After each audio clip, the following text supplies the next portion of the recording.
کہ ہم پہلے اپنی ضروریات کو پورا کرتے ہیں، اپنی سائڈ کو سیو کر لینے کے بعد پھر اس کے بعد ہم کسی اور کی مدد، اعانت اور نصرت کے لیے جاتے ہیں۔ لیکن قرآن مجید فرقان حمید نے یہاں اس بات کو ذکر کیا ہے کہ وہ دوسروں کو اپنی ذات پر ترجیح دیتے ہیں، انفسہم، اپنے نفس پر، اپنی ذات پر وہ دوسروں کو ترجیح دیتے ہیں۔ اور اپنی ذات کون سی ذات ہے؟ کہ وہ خود محتاج ہے۔ اس محتاجی کے عالم میں بھی کہ جب انہیں خود کسی کی مدد کی ضرورت ہے، اس حالت میں بھی ان کا وتیرہ یہ ہے کہ وہ اپنی حاجت چھوڑ کر دوسرے کی حاجت کو پورا کرتے ہیں۔ وَلَوْ كَانَ بِهِمْ خَصَاصَةٌ۔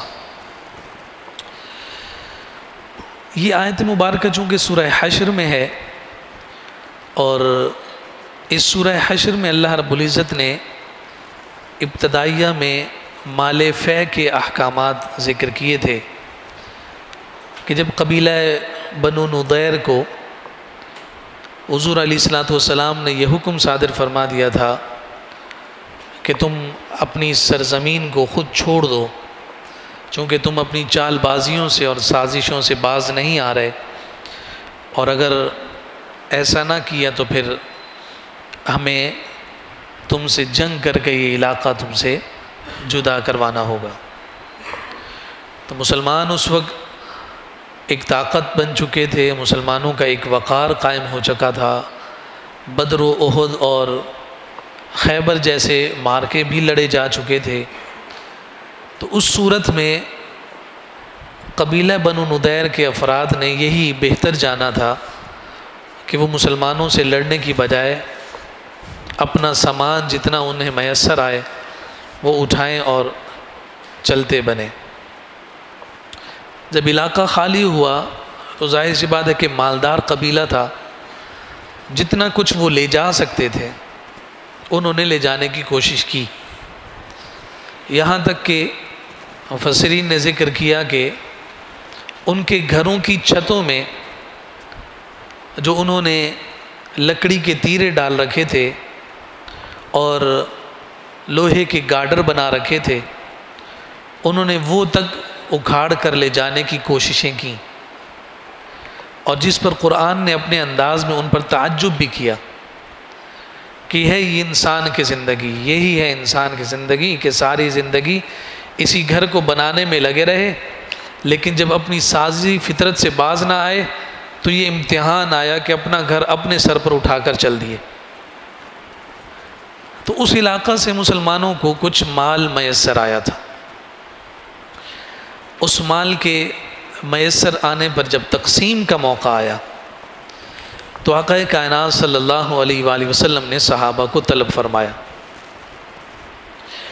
اور ان صحابہ کو طلب کرنے کے بعد حضور علیہ الصلوۃ والسلام نے خطاب انصار صحابہ سے کیا، یعنی وہ صحابی کی جو مدینہ المنورہ کے رہنے والے تھے، مالی طور پر مستحکم تھے، اپنے گھروں میں تھے۔ نبی رحمت صلی اللہ علیہ وسلم نے انہیں طلب فرمایا، کہا کہ اگر تم چاہو تو جیسے پہلے مال تقسیم ہوتا رہا ہے تم میں اور مہاجر بھائیوں میں ویسے ہی تقسیم کر دوں، اور کہا کہ اگر تم یہ چاہو کہ یہ مال صرف میں انہی کو دے دوں تو اس سے یہ ہوگا کہ وہ اپنے گھروں کے ہو جائیں گے، اور وہ جو تمہارے گھر، تمہارا مال، تمہارا کاروبار استعمال کرتے ہیں اس سے وہ مستغنی ہو جائیں گے۔ فرمایا کہ ایک طریقہ تو یہ ہے کہ جیسے مال پہلے تقسیم ہوتا ہے ویسے ہی تقسیم ہو جائے سب میں، اور جتنے مہاجرین تمہارے ساتھ مواخات کے طور پر تمہارے گھر میں شریک ہوئے، کاروبار میں شریک ہوئے، زمین و باغات میں شریک ہوئے، وہ اسی طرح سے معاملہ چلتا رہے، یا پھر یہ ہے کہ یہ مال صرف ان کو دے کر انہیں مستحکم کر دیا جائے تاکہ تمہارا مال تمہاری اصلی صورت میں تمہارے پاس آ جائے، اور تمہارے ساتھ یہ جو ان کی شراکت داری ہے یہ کم سے کم ہو جائے۔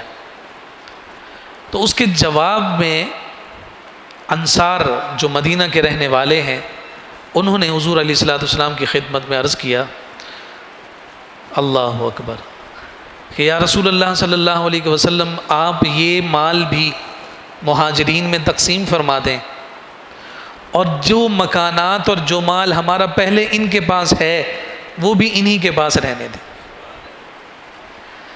یہ مال چونکہ ہم جان گئے، آپشن تو آپ نے دیا ہے، لیکن آپ کا دل یہ چاہتا ہے کہ یہ مال مہاجرین کو دیا جائے، تو یا رسول اللہ آپ جو چاہیں ہم اس کے خلاف کیسے کر سکتے ہیں؟ آپ یہ مال بھی انہیں دے دیں، لیکن اس کے بدلے میں جو آپ نے فرمایا کہ ہمارے مال سے وہ جدا ہو جائیں گے، یا رسول اللہ وہ اموال وہ اسی طرح استعمال کرتے رہیں۔ تو نبی رحمت صلی اللہ علیہ وآلہ وسلم نے پھر انصار کے لیے دعا فرمائی، اور انصار کے لیے دعا کرتے ہوئے حضور علیہ السلام نے فرمایا، اے اللہ انصار پر رحم فرما، اے اللہ انصار پر رحم فرما۔ اور حضور علیہ السلام نے 3 دفعہ انصار کے لیے یہ دعا فرمائی۔ تو یہاں جو ایثار کا خوبصورت مظاہرہ مہاجرین کے لیے انصار نے فرمایا ہے، وہ گویا ایک مسلمان کا دوسرے مسلمان کے ساتھ ایثار کا معاملہ ہے۔ اس کی بہت ساری مثالیں ہمیں اور کئی مقامات پر نظر آئیں، بالخصوص جب نبی رحمت صلی اللہ علیہ وآلہ وسلم نے مدینہ المنورہ میں مواخات قائم فرمایا اور ایک انصار کو ایک مہاجر کا بھائی بنایا، تو اس موقع پر آقا کائنات صلی اللہ علیہ وآلہ وسلم نے حضرت عبد الرحمن بن عوف اور حضرت سعد بن ربی رضی اللہ تعالیٰ عنہ کے مابین مواخات قائم کی۔ عبد الرحمن بن عوف مہاجر اور سعد بن ربی رضی اللہ تعالیٰ عنہ جو ہیں وہ انصار میں سے تھے، حضور نے بھائی بنا دیا۔ اب جب بھائی بنایا تو حضرت سعد بن ربی رضی اللہ تعالیٰ عنہ نے جناب عبد الرحمن سے کہا کہ بھائی عبد الرحمن، یہ تمہیں جتنے بھی انصار نظر آتے ہیں میں سب سے زیادہ مالدار ہوں، تم میرے مال کو 2 حصوں میں تقسیم کر دو، چونکہ تم اب میرے بھائی ہو، آدھا تم لے لو آدھا مجھے دے دو۔ اور کہا کہ میری بیویاں بھی 2 ہیں، تم جس کو چاہو پسند کر لو، میں اسے طلاق دے دوں، عدت کے بعد تم اس سے نکاح کر لو۔ یہ اس بھائی چارے کی کیفیت ہے جو کائنات کے تاجدار صلی اللہ علیہ وسلم نے خود قائم فرمائی۔ ہمارے جیسا اگر کوئی ہوتا تو ہم نے تو گویا کہ اسے اپنے لیے ایک جیک پاٹ ہی تصور کرنا تھا کہ بیٹھے بٹھائے انصار میں سے سب سے مالدار شخص کا آدھا مال مل رہا۔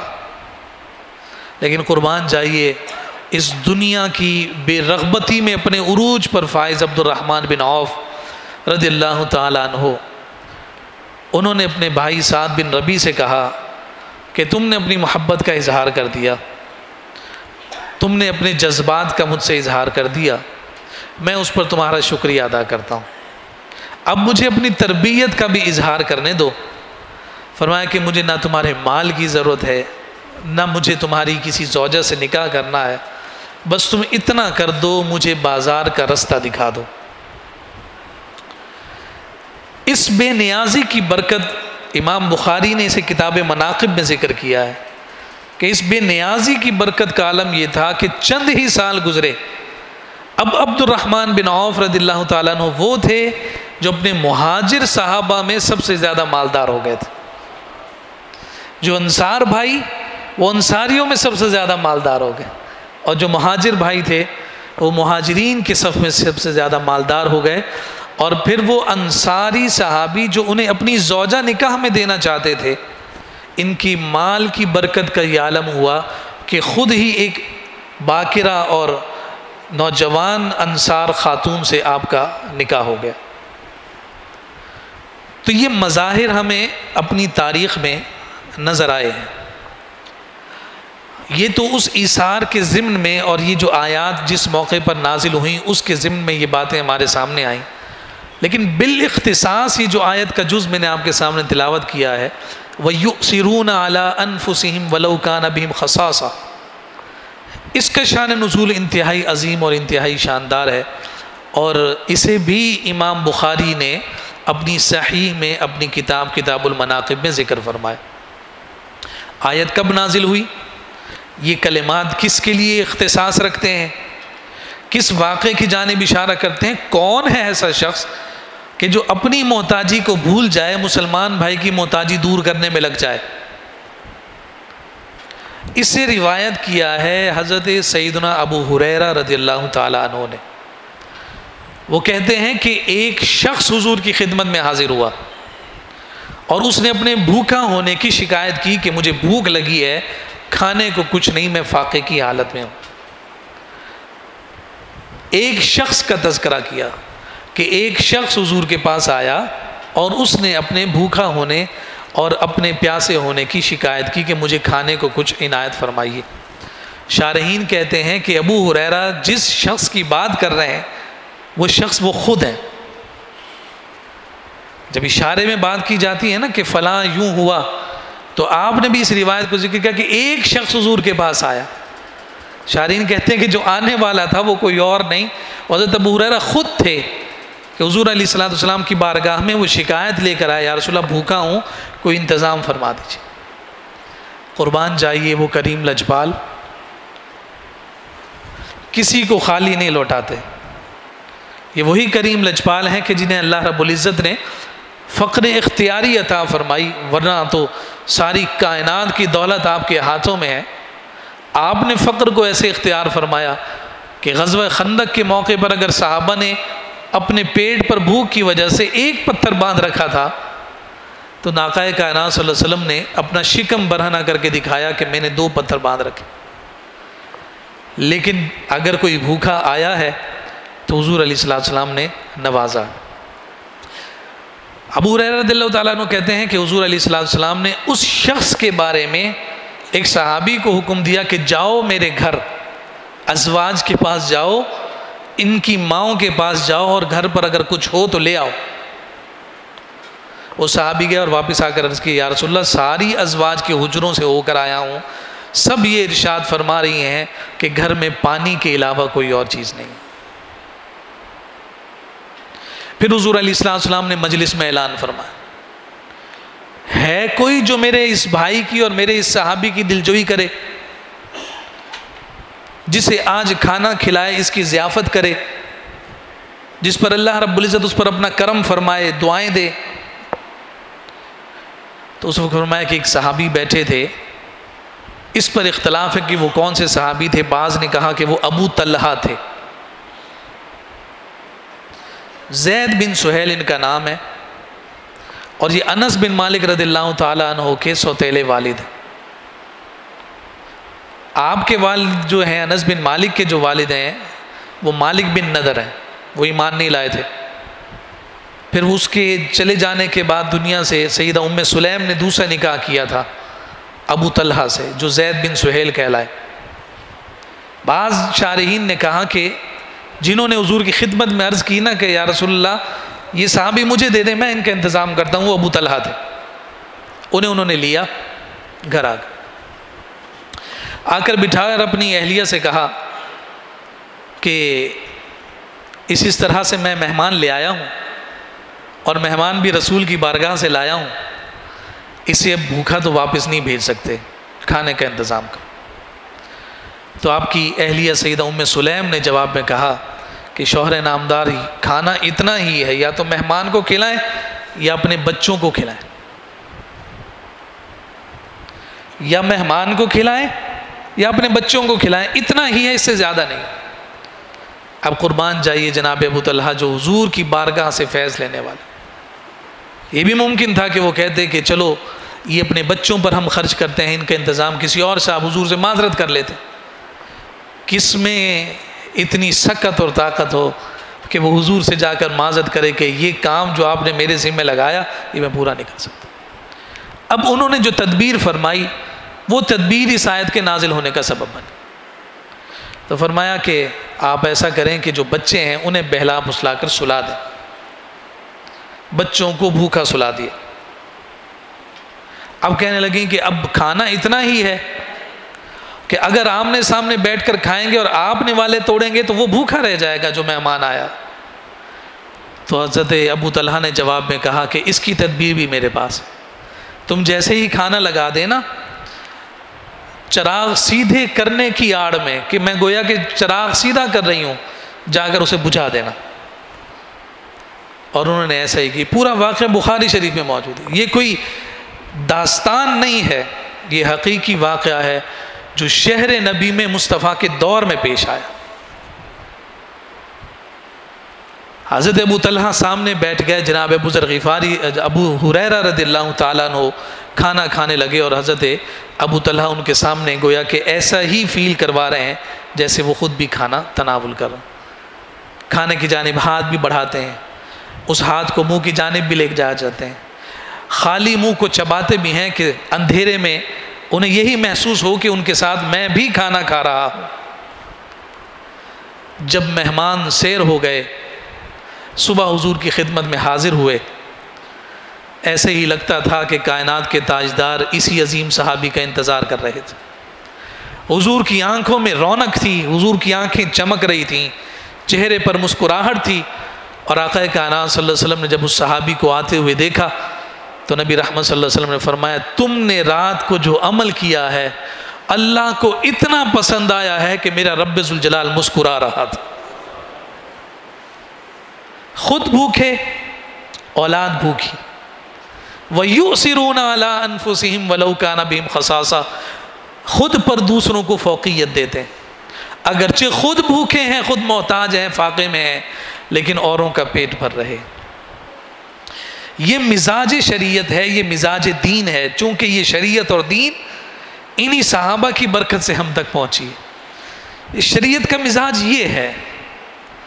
تو اب میں یہ سوال خود سے بھی کرتا ہوں اور آپ سے بھی کرتا ہوں کہ ذرا ہمیں اس بات کی جانب بھی سوچنا چاہیے. یہ تو وہ تھے کہ جنہوں نے خود بھوکا رہ کر دوسروں کی بھوک مٹائی ہے. اللہ کا کتنا شکر ہے کہ ہم بھوکے نہیں ہیں، لیکن پھر بھی اگر کسی کی بھوک مٹانے کا انتظام ہم سے نہ ہو تو پھر یہ ہمارے لیے کس قدر بڑا سوال یہ نشان. اس طرح کی اور کتنی ایثار اور قربانی کی کیفیات قرآن مجید فرقان حمید نے مختلف مقامات پر ذکر فرمائی ہیں.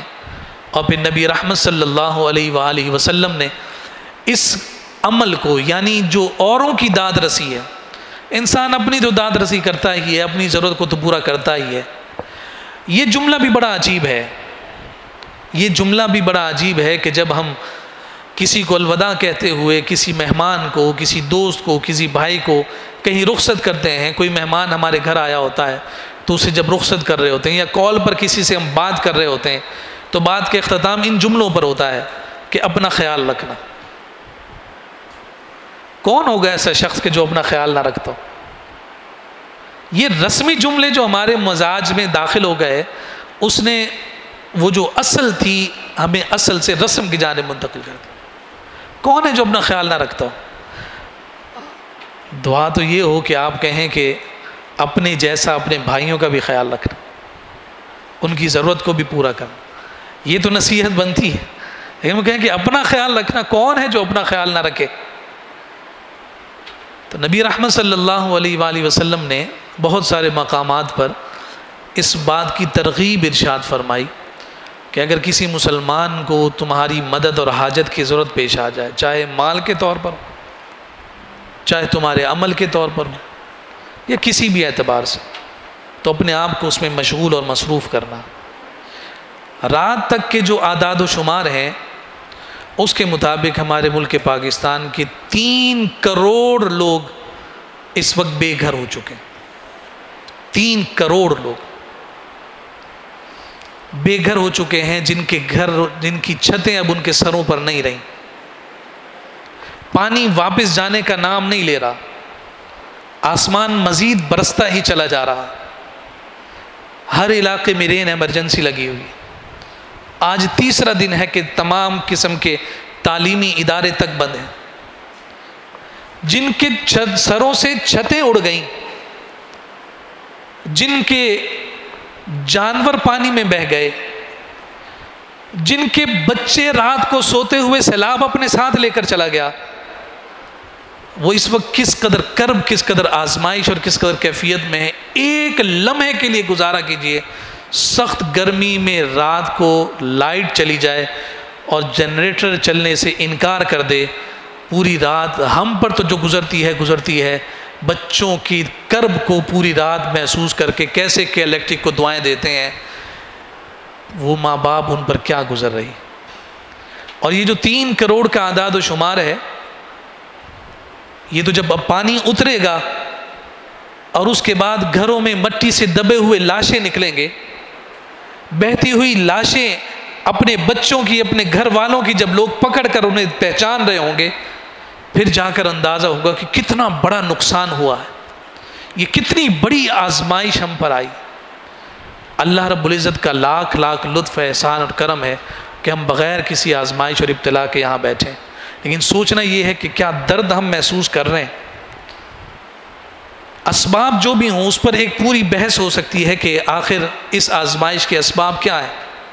ہم نے جب سے اس دین کو، اس مذہب کو انفراطی مذہب بنایا، تب سے ان قدرتی آفات کے آنے کا جو ریشو ہے وہ بڑھ گیا۔ نئے نئے قسم کے مفکر اور فلسفیوں نے آ کر ہر ایک کو اس بحث میں الجھا دیا، دین ہر ایک کا ذاتی معاملہ ہے، اس کو اجتماعیت پر غالب نہ کیا جائے، ریاست کا کوئی دین اور مذہب نہیں ہوتا۔ اسی کا نتیجہ یہ نکلا ہے، اسی کے یہ ثمرات ہیں۔ 3 کروڑ سے زائد لوگ اس وقت بھوک اور افلاس میں ہیں، اور ہمارا پورا میڈیا ایک ایسے شخص کو جو ہے وہ براڈ کاسٹ اور ٹیلی کاسٹ کر رہا ہے کہ اس نے جو جوس پیا ہے وہ جوس کون سی کمپنی کا تھا۔ اس کی وجہ کیا ہے کہ ہم نے اس مذہب کو ریاست کا مذہب نہیں چھوڑا۔ اگر ریاست کا مذہب ہو اور وہ مذہب بھی اسلام ہو تو اب حضور فرمائیں، پوچھیں ان سے کہ بتاؤ یہ مال تم دونوں میں تقسیم کروں یا صرف تمہارے بھائیوں کو دے دوں؟ تو پھر اس ریاست میں رہنے والے انصار یہی کہتے ہوئے نظر آتے ہیں، یا رسول اللہ جو پہلے ہم ان کو دے چکے وہ بھی ان کا، اور ہم تو چاہتے ہیں کہ آپ راضی ہو جائیں، یہ سارا مال بھی ہمارے بھائیوں کو دے دیا جائے۔ تو ہمیں ذرا سوچنا ہوگا کہ ہم کس ڈگر پر، کس سمت کی جانب جا رہے ہیں، چونکہ اسلام نے پورا نظام دیا ہے۔ یہ جو بارش ہے یہ باران رحمت ہے، ہم خود کہتے ہیں، دعا مانگتے ہیں کہ یہ رحمت ہے، یہ بارش نازل ہوتی ہے، کئی بیماریوں کو اپنے ساتھ لے کر جاتی ہے، زمین کو زرخیز کرتی ہے، کئی فٹ تک پانی نیچے چلا جاتا ہے قحط سالی اور سختی میں، لیکن جب یہ بارش برستی ہے تو برس کر اس زمین کو دوبارہ سے سیراب کر دیتی ہے، ہمیں فصلیں میسر آتی ہیں، اناج میسر آتے ہیں، ہمارے درخت پھلوں سے بھر جاتے ہیں، یہ اللہ کی رحمت ہے۔ لیکن یہ زحمت کیوں بن رہی ہے؟ کبھی ہم نے سوچا؟ کسی گلاس میں بھی اگر آپ اس گلاس کی حیت اور اس کی استعداد سے زیادہ کوئی چیز ڈالیں گے تو وہ اوور فلو ہوتا ہے۔ اللہ نے اتنی رحمت ہمیں عطا کی، اور ہمارے دامن ہماری اپنی تعصبات کی وجہ سے اور اپنی باہمی جنگ و جدال کی وجہ سے اتنے چھوٹے اور مختصر ہیں کہ ساری رحمت جو ہے وہ بہہ گئی، نہ صرف بہہ گئی بلکہ اس نے پوری قوم کو ایک آزمائش میں مبتلا کر دیا۔ ہر دوسرے دن یہی جھگڑا کہ فلاں ڈیم فلاں پانی کے اسٹور کرنے کا معاملہ اور سلسلہ، لیکن آپ دیکھیے ہم ٹس سے مس نہیں ہوتے۔ گزشتہ کتنے سال گزر گئے جس میں مستقل یہ آزمائش کم تھی، زیادہ ہوئی، اس سے زیادہ ہوئی، اس سے زیادہ ہوئی، اس بار تو انتہا ہو گئی۔ لیکن میں آپ کو ذمہ داری کے ساتھ کہتا ہوں، ہماری قوم اتنی بے حس ہو چکی ہے، ہم سب اتنے بے حس ہو چکے ہیں، 1 مہینے کے بعد ہمیں یہ آزمائش یاد بھی نہیں رہے گی۔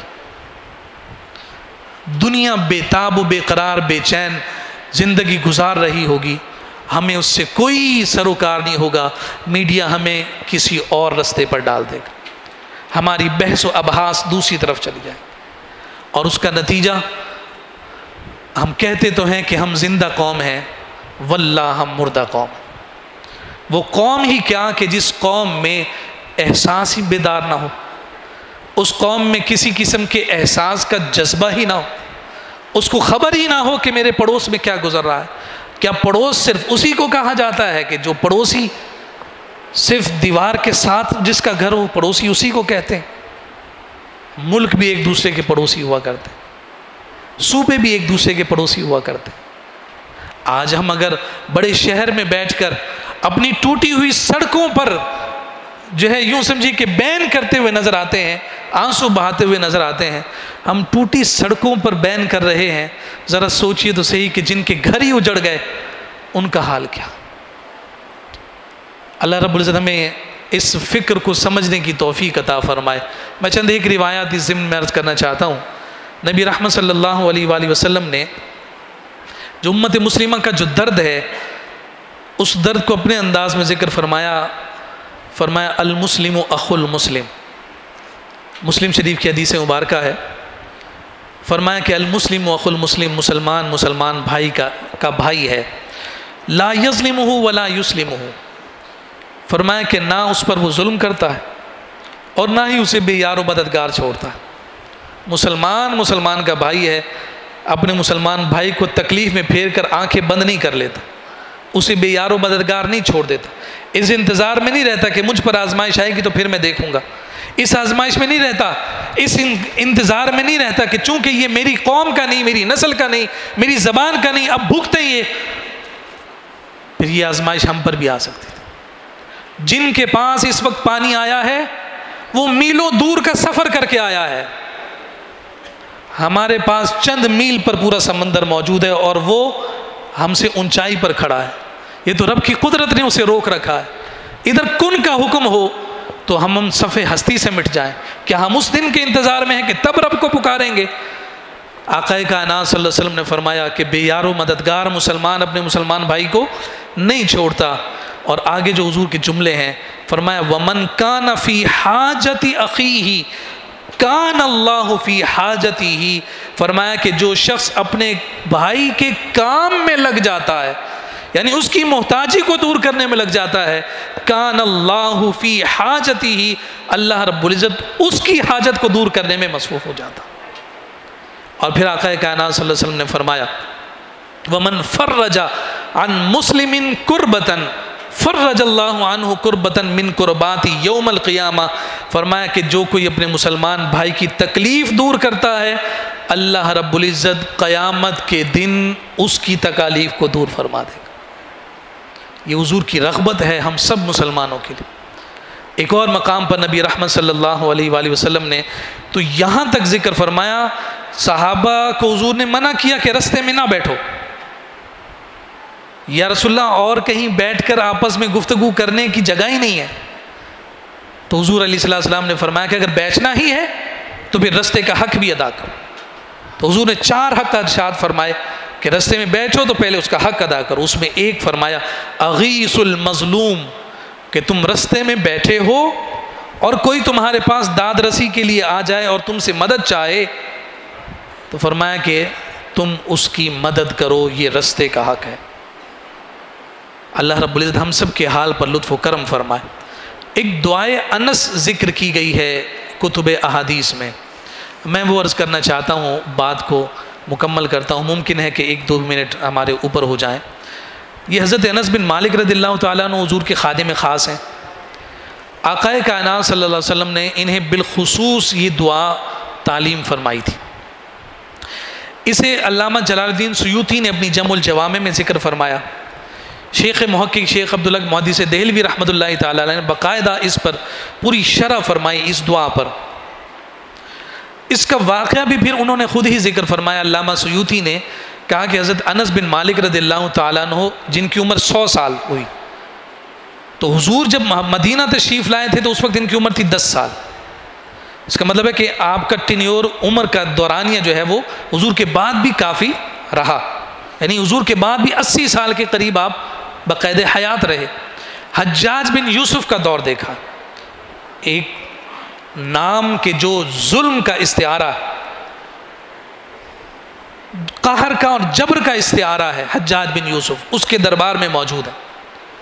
اور اس نے اپنے درباریوں سے کہا کہ انس بن مالک کو ذرا میرا جو گھوڑوں کی فہرست ہے، طویل گھوڑوں کی قطار ہے، اس کا اسے معائنہ کرواؤ.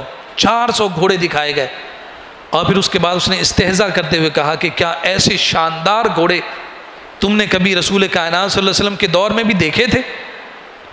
تو حضرت انس بن مالک رضی اللہ تعالیٰ عنہ نے فرمایا کہ میں نے رسول کائنات صلی اللہ علیہ وسلم سے سنا ہے کہ کوئی بھی شخص گھوڑا 3 نیتوں کے ساتھ پالتا ہے. ایک تو اس لیے پالتا ہے کہ وہ اس پر سواری کرے، ایک تو اس لیے پالتا ہے کہ جناب وہ اس کو تیار رکھے، جہاد کا موقع آئے گا تو اس پر چڑھ کر جہاد کرے گا۔ دو چیزیں فرمایا، ایک نیت گھوڑا جو ہے وہ پالنے کی یہ ہوتی ہے کہ وہ اس سے تفاخر کرے، غرور دکھائے کہ میرے پاس ایسی ایسی نسلوں کے گھوڑے ہیں۔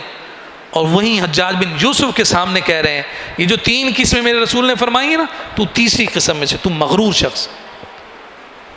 جابر کے سامنے یہ کلمات حضرت انس کہہ رہے ہیں۔ اس کے جواب میں وہ کہنے لگا کہ اگر مجھے تیری رسول کائنات کی خدمت کا حیا نہ ہوتا تو میں تجھے ایسی سزا دیتا کہ دنیا دیکھتی۔ حضرت انس بن مالک رضی اللہ تعالیٰ نے فرمایا تو کیا مجھے تکلیف دے گا یا مجھے عذاب دے گا یا مجھے سزا دے گا، تو میری جانب نظر بد سے دیکھ بھی نہیں سکتا۔ تو اس سے اور وہ مبہوت ہو گیا کہ میں انہیں دبانے کی کوشش کر رہا ہوں اور ان پر کوئی اثر ہی نہیں ہوتا۔ تو اس نے کہا کہ کیسے ممکن ہے کہ میں تجھے نظر بد سے بھی نہیں دیکھ سکتا؟ تو کہنے لگے کہ میرے پاس چند جملے ایسے ہیں، میرے پاس چند جملے ایسے ہیں، اگر وہ جملے میں پڑھتا رہوں تو کیا تجھ سے بڑے بڑے ظالم بھی میرا کچھ نہیں بگاڑ سکتے۔ تو اب اس نے کہا کہ وہ جملے مجھے بھی سکھا دو۔ تو فرمایا تو اس کا اہل نہیں ہے۔ یہ حجاج بن یوسف سے مکالمہ ہو رہا ہے، کسی عام شخص سے نہیں ہو رہا۔ پہلے کہا کہ تم مغرور ہے، پھر کہا تو میرا کچھ نہیں بگاڑ سکتا، پھر کہا تو اس کا اہل ہی نہیں کہ رسول کی سکھائی ہوئی دعا تجھے دوں۔ بات ختم ہو گئی۔ پھر حضرت انس بن مالک رضی اللہ تعالیٰ عنہ کا جب انتقال ہونے لگا تو آپ کے خادم ہیں، اور اس خادم نے آخری وقت میں عرض کی کہ آپ مجھے وہ دعا سکھا دیجئے۔ تو انہوں نے کہا کہ ہاں، حجاج کو تو میں نے نہیں سکھائی تھی لیکن تجھے ضرور سکھاؤں گا، اس لیے کہ جب رسول کائنات کی میں نے 10 سال خدمت کی تھی، خدا کی قسم میرا رسول مجھ سے راضی دنیا سے گیا، تو اسی رضا کی برکت سے انہوں نے مجھے یہ دعا سکھائی۔ تو نے بھی 10 سال میری خدمت کی ہے اور دل کھول کر خدمت کی ہے، میں بھی تجھ سے راضی ہوں، میں تجھے یہ دعا سکھا رہا ہوں۔ اور انہوں نے پھر یہ دعا اپنے اس خادم کو سکھائی، اور پھر وہ دعا جم الجوامع میں علامہ سیوطی کے ذریعے سے اس امت تک پہنچی۔ یہ کیسے آفات سے، آزمائش سے، تکلیف سے، کسی ناگہانی آفت سے محفوظ رکھتی ہے، اس کی چھوٹی چیز جھلک چند سال پہلے کی میں آپ کے سامنے ذکر کر دیتا ہوں۔ دیوبند مکتبہ فکر کے بہت بڑے پاکستان کے عالم ہیں مولانا تقی عثمانی، ان پر یہاں نیپا چرنگی پر جب حملہ ہوا تھا، سامنے فرنٹ سیٹ کے افراد بھی گئے، دائیں اور بائیں کے بھی زخمی ہوئے اور کچھ دنیا سے پردہ کر گئے، لیکن وہ خود محفوظ رہے، خراش بھی نہیں آئی۔ اسی دن جب انٹرویو ہوا تو انہوں نے کہا کہ میں محفوظ رہا ہوں تو اس دعائے انس کی برکت سے رہا، کہ میں یہ دعا گھر سے نکلتے ہوئے، گھر واپس جاتے ہوئے روزانہ پڑھتا۔ تو یہ دعا جو ہے وہ آفات سے، آزمائش سے، تکالیف سے حفاظت کا ذریعہ اور سبب ہے۔